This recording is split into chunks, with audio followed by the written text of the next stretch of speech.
calf cramps are the pits. I'm Dr. Justin Lin, sports physical therapist at Rehab and Revive Pain and Wellness. Find out how to use a massage gun to get that calf moving, circulating, and back on the field as quick as possible.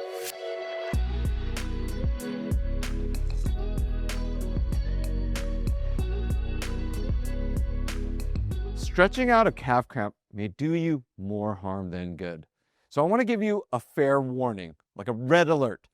If it hasn't improved or still hurts or hurts while you're doing the massage gunning, you might have possibly a calf tear. So make sure you get it checked out by a licensed medical provider. But using this strategy is key, not only releasing an overstretched muscle or oftenly tight muscle, but you want to get underneath it to facilitate the weaker muscles, which is often the root issue and why you have to overcompensate.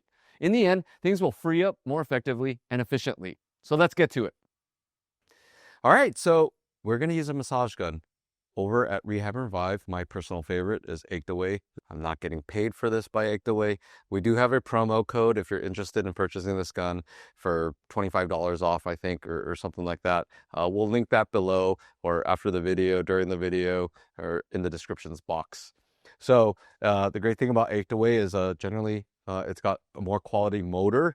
I've had this for about 4 or 5 years now, and it's still working great. So the Ached Away Pro, you can check that out in the link below.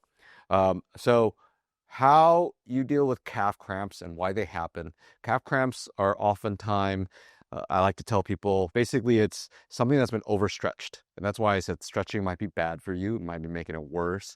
And then all of a sudden you do a quick like contraction, which is essentially like an undergarment where you pull it really long and it almost tightens up and then you let go. And that's when the cramp happens, like whoop, and then pap. And that's when the cramp actually happens. So what we have to do is we have to tighten essentially the right muscles, like in your leg, your shin, and then we also have to do a general like deactivation. If you're going through a cramp right now, you're just going to go straight to deactivating it. But if you're having like you're just a person that tends to chronically cramp or cramp at night, you want to go right at the sequence where you're strengthening, you're facilitating one direction. So facilitating a stroke is basically from the distal end to the proximal end, which is basically from where the muscle inserts to the origin. And if you're going to deactivate, it's from the origin down to the insertion. So you're essentially lengthening it. I'm not going through a cramp process right now, but if those of you are doing that, you'll notice that when you point down, it seizes up. So we have to do the process. And so we've got different massage heads. I like to start with the soft head first, then the flat head, a little harder, and then the bullet gets in there. So you'll see me kind of do the strokes. I'll talk about it. I'll switch the heads up as we go. You can just follow along. So we're going to start here. This is the general sequence for someone that chronically cramps. I'm going to go up. And I like to do this at an angle. It's a little, so I can kind of angle it a little bit. You want to just hit these spots and the lateral calf, the front of the shin. I mean,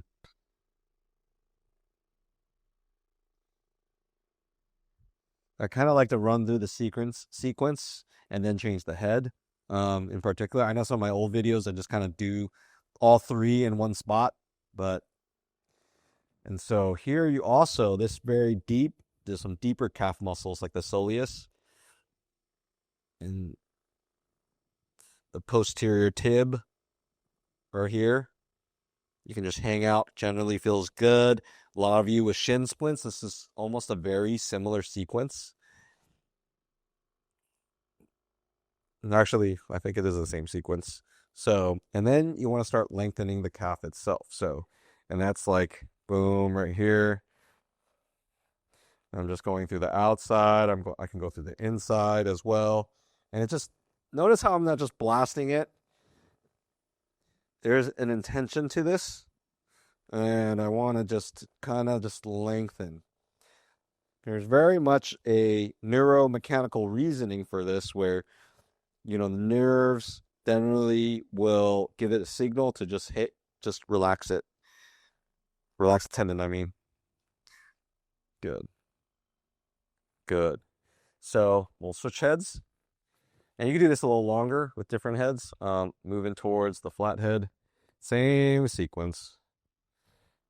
Make sure I don't pop that out like the first video I ever had is shot off.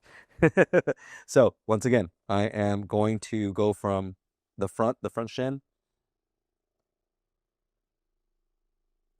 It's a little bit more dense. So we're just going up. We'll do a number of strokes that way. Same thing with this inner calf right here, this post-tib, soleus. Try not to hit the bone. It's going to hurt. I promise it will hurt.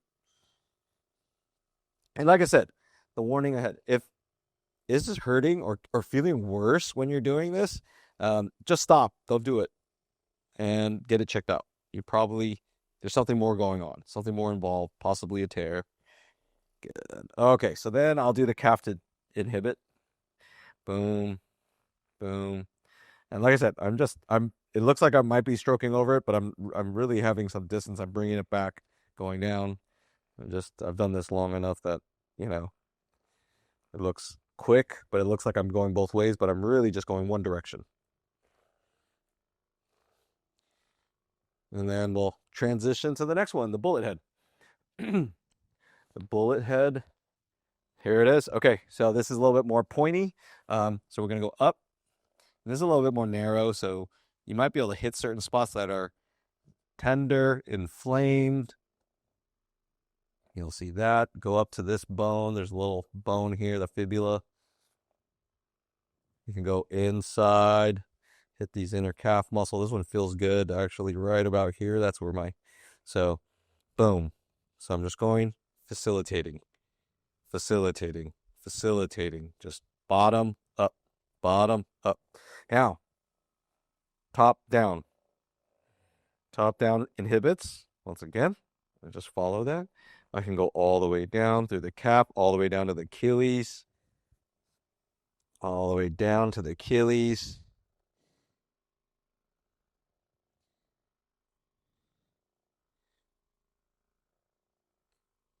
Then you can repeat the sequence again with different heads again.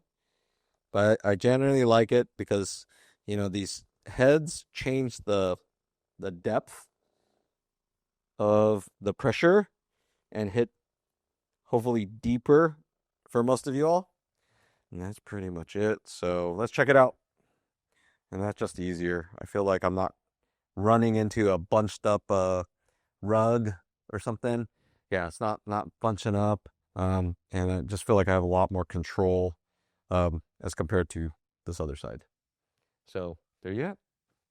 Let us know your thoughts on our video. Please leave us some love or questions in the comments box below. Please like and subscribe. We appreciate your support. I'm Dr. Lin. Remember, we heal smarter.